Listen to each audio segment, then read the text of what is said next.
வணக்கம் கன்னிராசி நேயர்களே. இந்த புரட்டாசி மாதம் உங்களுக்கு எப்படி இருக்கும் அப்படின்னு பார்க்க போகிறோம். ஃபஸ்ட்டு நம்ம பார்க்குறது சந்திரன் ஒவ்வொரு நட்சத்திரத்திலும் இந்த மாதம் முழுவதும் பிரயாணம் செய்யும்போது உங்களுக்கு எந்தெந்த நாட்களில் நல்ல பலன்கள் கிடைக்கும் அப்படிங்கிறது ஒவ்வொரு நட்சத்திரமாக கன்னிராசியில் இருக்கக்கூடிய ஒவ்வொரு நட்சத்திரமாக பார்க்க போகிறோம். முதல்ல உத்திரம் 17, 19, 21, 22, 23, 25, 27, 29, 30 இது செப்டம்பரில். அக்டோபரில் 3, 5, 7, 9, 10, 12, 14, 16 இது அக்டோபரில்.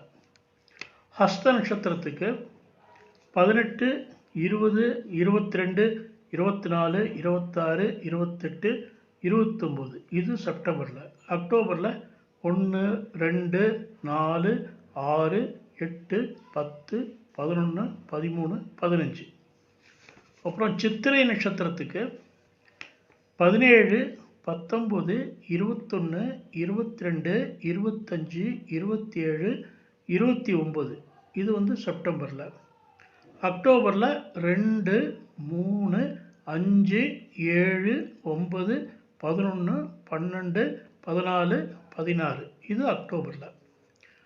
ஒரு நேயர் எனக்கு எழுதியிருக்காரு, சார் நீங்கள் நல்ல நாட்கள் சொல்லியிருக்கீங்க, இந்த நாட்கள் நல்ல பலன்கள் கிடைக்கும், அதே மாதிரி ஜாகிரதையாக இருக்கக்கூடிய நாட்கள் என்ன அப்படிங்கிறது சொல்லுங்கன்னு சொல்லியிருக்காரு.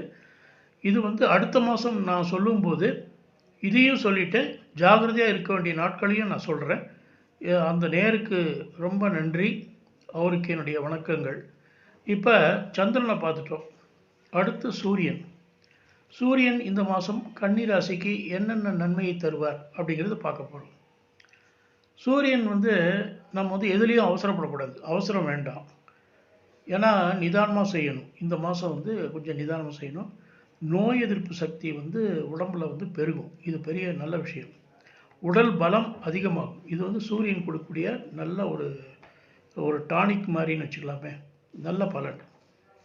புதன் நல்ல கல்வி, பேச்சுத்திறன், பொதுஜன தொடர்பு, வியாபாரத்தில் லாபம் கிடைக்கும். இது புதன் தரக்கூடியது. அப்புறம் கேத்து தாமத வெற்றி, ஞானம், தெளிவு, இறை சிந்தனை மேம்படும். அதாவது கேத்துங்கிறது எப்பயுமே அடைச்சல் தடங்கள் கொடுத்து பலன்களை கொடுக்கக்கூடிய ஒரு கிரகம். அதுக்கு நம்ம கணபதி வணங்கினால் நமக்கு தாமத வெற்றி உடனே கிடைக்கக்கூடிய சந்தர்ப்பங்கள் இருக்குது. வெற்றிகளை உடனே கொடுக்கக்கூடியவர் கணபதி. அவரை வணங்கினால் எல்லாமே வெற்றியாகும். அடுத்து சுக்கிரன் இனிமையான கவர்ந்திழுக்கும் பேச்சாற்றல், வாக்கில் நளினம், நல்ல சுவையான சூடான உணவுகள் மீது பிரியம் வரும். நல்ல சாப்பாடு சாப்பிட்ணும் அப்படின்ட்டு ஒரு ஆசைகள் இந்த மாதம் வரும். நிறைய சாப்பிட்ணும், நல்ல சாப்பாடு, சூடாக சாப்பிட்ணும் அப்படின்னு. அது கொஞ்சம் கண்ட்ரோல் பண்ணிக்கணும், இல்லைன்னா கொலஸ்ட்ரால் ஜாஸ்தியாயிடும். அடுத்து சனி. இவர் முதுகு வலி, கழுத்து வலி போன்ற சிறு தொந்தரவுகளை தரக்கூடிய இடத்துல இருக்கார். நல்ல நிரந்தரமான வேலை வரும். அதாவது ப்ளஸ்ஸும் பார்க்கணும், மைனஸும் பார்க்கணும். அப்போ மைனஸுங்கிறது முதுகு வலி, கழுத்து வலி. ப்ளஸ்ஸுங்கிறது நல்ல நிரந்தர வேலைகள் கிடைக்கும். அதுவும் சனீஸ்வரன் கொடுக்குறார். அடுத்து ராகு.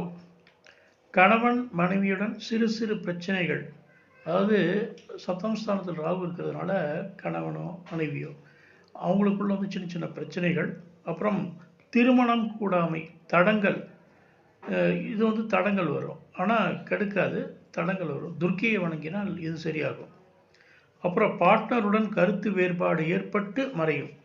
அவரோட சின்ன பிரச்சனைகள் சரியாகும். குரு இவர் தாங்க சூப்பரான இடத்துல இருக்கார், அற்புதமான இடத்துல இருக்கார், அற்புதமான அமைப்பில் உள்ளார். என்ன நினைக்கிறோமோ அது கிடைக்கும். பாசிட்டிவாக நினச்சா பாசிட்டிவாக கிடைக்கும், நெகட்டிவாக நினச்சா நெகட்டிவாக கிடைக்கும். தயவுசெய்து எல்லாம் பாசிட்டிவாக நினைங்க, டெஃபினட்டாக நல்ல பலனை கொடுப்பார். நினச்சதை கொடுக்குற இடத்துல குரு இருக்கார். செவ்வாய் தொழில் முன்னேற்றம், சகோதர உறவு பலப்படும். இது செவ்வாய் தொழில் நல்ல முன்னேற்றங்களையும் சகோதரர்களோட நல்ல இணக்கமான சூழ்நிலையும் கொடுப்பார். லக்ஷ்மி நரசிம்மரை வணங்க, அனைத்துமே நலம்தான். உங்களுக்கு ரொம்ப நல்லா இருக்குது. இந்த புரட்டாசி ரொம்ப நல்லா இருக்குது. லக்ஷ்மி நரசிம்மரை வணங்குங்கள். எல்லாம் சுமூகமாக நடக்கும். நன்றி, வணக்கம்.